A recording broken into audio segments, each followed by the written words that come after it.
Voltamos com o Gente em Destaque aqui na TV Câmara Jacareí. A minha convidada hoje é a secretária de Segurança, Eliane Nicolucci. Bom, secretária, agora a gente vai falar um pouquinho sobre política, né? Antes da gente começar esse assunto, eu estava pesquisando para fazer essa entrevista e li uma entrevista que a senhora fala que se considera uma liberal de direita. O que é no Brasil ser uma pessoa liberal de direita? Posso fazer um comentário antes? Assim, eu acho que primeiro a gente tem que falar o que é política, né? Para mim. Política, para mim, é a arte de conciliar, é a arte da gente gerir o interesse público, servir as pessoas, né? Então, trabalhar para servir as pessoas.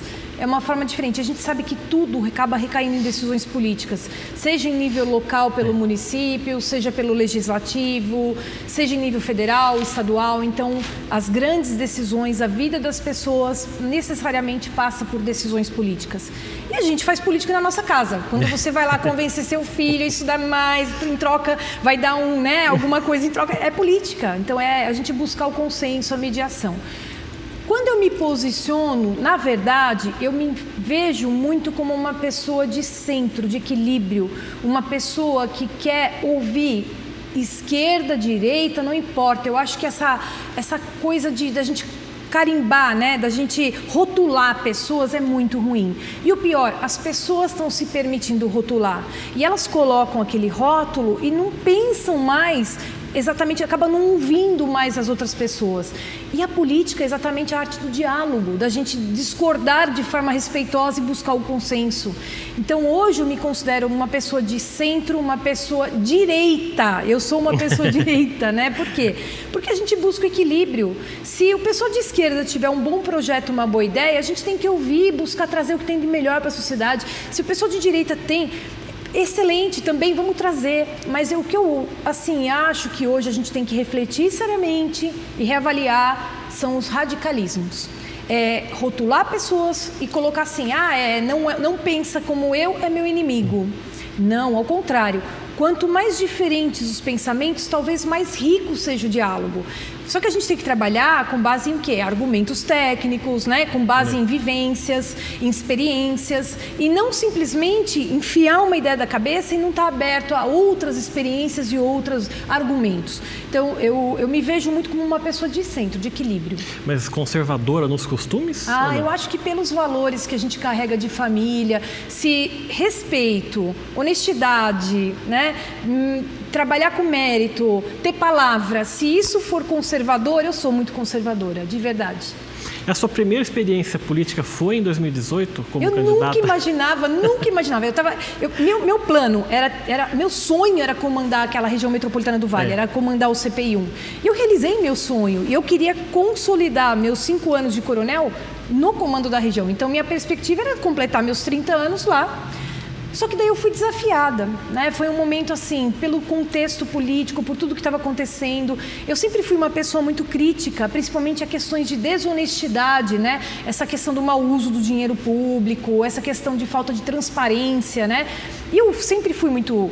E aí os colegas que já estavam na política, um deles, um amigo meu chamado Capitão Augusto, né? Que é deputado federal, ele me desafiou, falou: Coronel, a senhora está terminando seu tempo na polícia, a senhora é crítica, eu sei que a senhora briga pelas coisas certas, por que não se coloca na política para nos ajudar? Nós precisamos de pessoas que queiram o bem.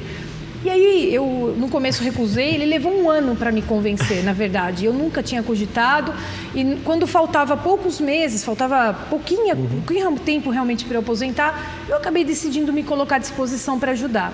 Saí como pré-candidata a deputada, né, pela região do Vale. Eu queria ajudar, eu tenho bons projetos para a região do Vale, eu conheço cada uma das 39 cidades. E no final, no meio da campanha, acabei sendo abduzida, que eu brinco, né? Acabei recebendo um convite para, então, compor a chapa do Márcio França.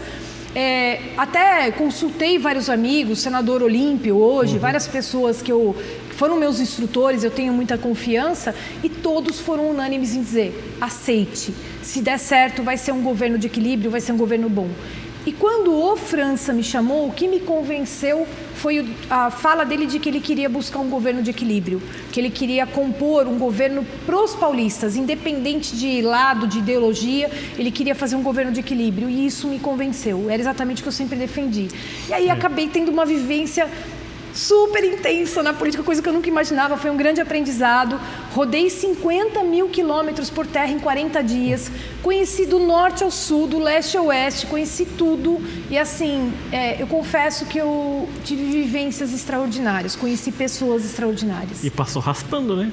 Porque hoje a senhora poderia ser uma vice-governadora de São Paulo, né? Se fosse por menos de 3% da votação ali. Eu acho que tudo tem seu tempo, Deus sabe o que faz, né? Eu acho que tudo tem... Mas eu confesso que foi um desafio muito interessante, foi um aprendizado. E nessa vivência, nesse andar, nesse olhar, eu percebi o quanto é importante a gente escolher bem os nossos representantes. O quanto é importante a gente colocar pessoas que realmente entendam que estão lá na política não para se servir, mas para servir o próximo. E por que o PR, que hoje é PL, né? Por que a senhora escolheu o PR? Porque o Capitão Augusto, na época, que foi quem me convenceu, e aí a gente sairia em dobradinha no início, eu como deputado estadual e ele deputado federal. Foi o único motivo. Agora, hoje, o que eu falo de positivo é o fato de ser um partido de centro. Isso também me atrai, é uma coisa que eu gosto do equilíbrio. Eu não acho que o radicalismo vai ser solução para o nosso país. A senhora, o ano passado, declarou voto no Jair Bolsonaro no segundo turno, né? O Márcio França teve que entrar em acordo para não dar algumas declarações, né? Porque ele não era apoiado, muito declarado o apoio do Márcio França ao Bolsonaro. Que lições que a senhora tirou dessa campanha? A senhora falou de conhecer vários pontos do Estado, mas que lições que a senhora tirou sobre isso? Primeiro que quando ele me convidou, o Márcio França me convidou, ele sabia que eu era apoiadora do Bolsonaro. Eu já tinha me posicionado, não por conta de conhecer, eu nem conheço o Jair Bolsonaro, mas pelo fato de ser a mudança, da gente estar num momento em que talvez a mudança fosse muito necessária, dar uma chance para a gente nova assumir o poder e dar uma oxigenada, isso é importante. Ele nunca colocou óbice, pelo contrário, ele falou, coronel, exatamente por eu hoje ter que me manter numa neutralidade, que ele falou que o partido dele em nível federal apoiou outro candidato e ele conseguiu a neutralidade, e aí ele sabia desde o início e nunca colocou óbice nenhum de eu me definir em relação a quem eu iria votar. Então isso foi um aprendizado, mas eu acho que no Estado, o que eu percebi, passeando, andando, conhecendo, conversando com pessoas, a gente vê pessoas boas em todos os lugares, em todos os partidos, e vê pessoas muito ruins em todos os partidos, em todos os lugares. Então, eu acho que é importante o cidadão hoje não rotular ninguém pelo partido, mas olhar a história da pessoa, olhar quem foi, o que fez, qual a experiência que essa pessoa tem, por que essa pessoa está querendo se colocar na política, né? Que tipo de contribuição vai trazer? Esse foi talvez o maior aprendizado, descobrir que a gente tem que tomar um tremendo cuidado em não rotular ninguém.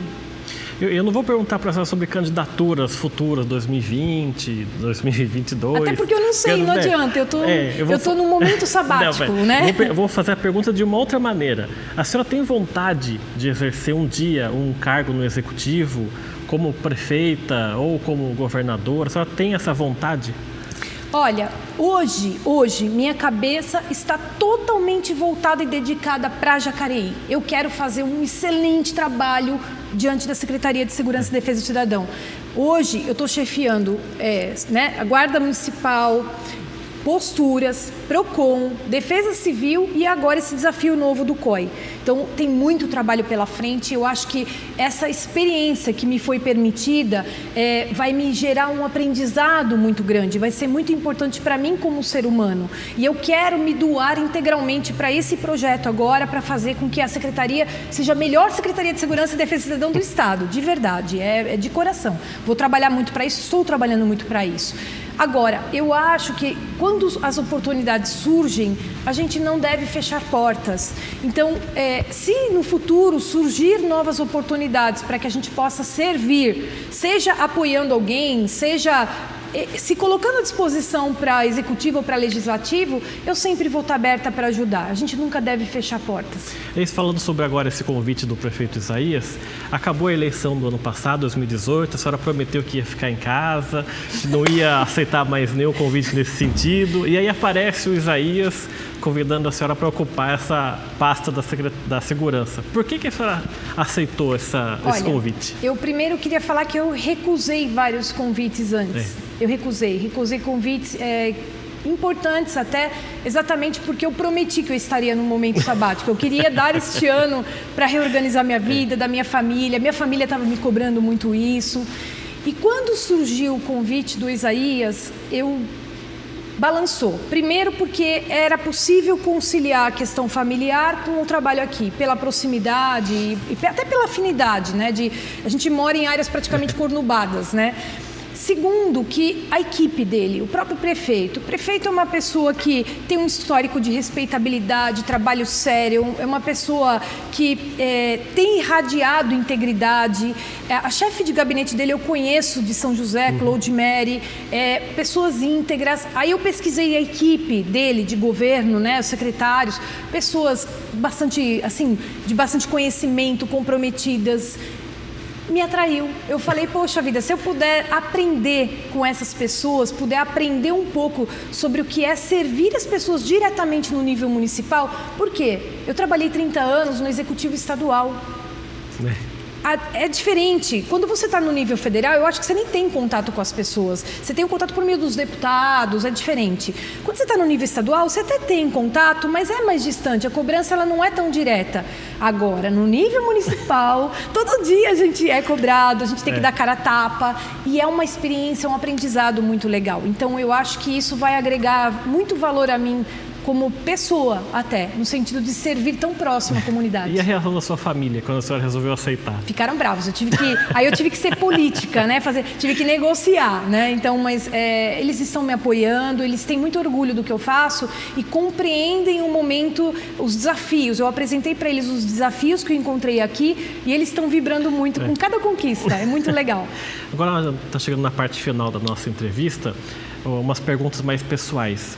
A senhora é uma pessoa muito religiosa? Como é que a senhora vê isso? Sim, eu tenho muita fé. Eu me considero meio universalista. Eu gosto de ler, estudar, participar de vários cultos, religiões, igreja, eu gosto. E assim, eu não tenho nenhum tipo de preconceito. Pelo contrário, eu acho que Deus é um só. A gente tem que ter muita fé. E eu já vi coisas extraordinárias que, se a gente não tem fé, a gente não compreende. A senhora acredita em milagres? Milagre. Então. Eu já vi milagres na minha vida. E assim, eu sou grata a Deus por tudo que acontece. A gente tem que ter muita fé. Eu acho que é a fé que nos sustenta, é a fé que nos dá essa determinação, a coragem, os valores que nos dão sustentação. Então, não, sem fé não dá, não é impossível. E do que a senhora tem medo? Eu acho que eu tenho medo de não servir, eu tenho medo de passar por essa existência e falar, puxa vida, eu podia ter feito mais e não fiz. Então, eu acho que essa coisa da gente estar no dia a dia, arrumando encrenca, enfrentando um desafio, é gostoso porque dá significado na vida. Então, talvez meu maior medo é não ter significado na vida. Mesmo depois de tantos anos servindo na Polícia Militar, mesmo assim a senhora... Eu acho que a gente tem que ter servidão, a gente tem que ser uma pessoa que tem que ter propósito. Seja num trabalho voluntário, seja resolvendo problemas da própria família, seja, sei lá, cada pessoa tem um jeito, tem gente que cuida de animais, né? Mas a gente tem que servir, a gente tem que ter um propósito. E do que a senhora sente mais saudade na sua vida? Do meu pai. Eu sinto. Ele era meu melhor amigo, meu tutor, é meu exemplo. E a forma como nós perdemos foi muito brusca, foi muito difícil, mas eu acho que aonde quer que ele esteja, ele tem orgulho do que a gente se tornou. Esses ensinamentos que ele deu para vocês todos da família ainda persistem até hoje. Meu pai falava assim, filha, porque nós éramos muito pobres, a gente chegou a passar necessidade no início, eu lembro disso, era tudo controlado, não tinha luxo, não tinha nada. E o meu pai falava assim, filha, honre o nome tem um valor. O que eu vou legar para vocês é uma boa educação, para vocês andarem com as próprias pernas. Vou legar um nome honrado do qual vocês vão se orgulhar e vão poder legar esse nome com orgulho para os seus filhos, né? E essa questão assim, lembre-se de quanto mais você sobe, quanto mais você cresce na vida, quanto mais poder, mais dever. Meu pai me ensinou muito isso. Então, quanto mais a gente tem poder, mais a gente deve às pessoas, mais a gente precisa servir. Então, acho que esses ensinamentos, eles me pautaram a vida toda e é o que me fazem firme, me fazem seguir em frente. E é o que eu quero legar para minhas filhas. E as suas filhas, nenhuma quis seguir carreira militar? Olha, tem uma que tá meio assim, tá pensando. A outra tá querendo prestar concurso, mas para a polícia técnica, porque ela é formada em química, tá formando agora em química. Então, ela tá muito vocacionada. Então, eu acho que, de certa forma, contagia. Apesar da gente não querer deixar muita vontade, acaba contagiando. E se essa outra mais nova quiser entrar, a senhora vai falar a mesma coisa que seu pai? Não vejo problema, eu só não quero influenciar. Eu acho que elas têm que ter muita liberdade, a gente tem que respeitar muito a vocação dos nossos filhos, né? Agora, se entrar, claro que vai ser uma alegria, é um orgulho muito grande, é uma profissão muito honrada. A senhora não vai falar aquilo que seu pai te disse, né? Pensa que é fácil, né? Não vai achar... Mas eu vou falar, vai ter que se virar, vai ter que se fazer por si mesma. Tá certo, muito obrigado pela sua presença aqui, por ter aceitado esse convite. Muito obrigada, olha, eu que fico muito grata por essa oportunidade e estamos à disposição sempre. Tá certo, obrigado pela sua entrevista. O programa Gente em Destaque fica por aqui. Você continua com a programação da TV Câmara Jacareí, a TV pública da cidade.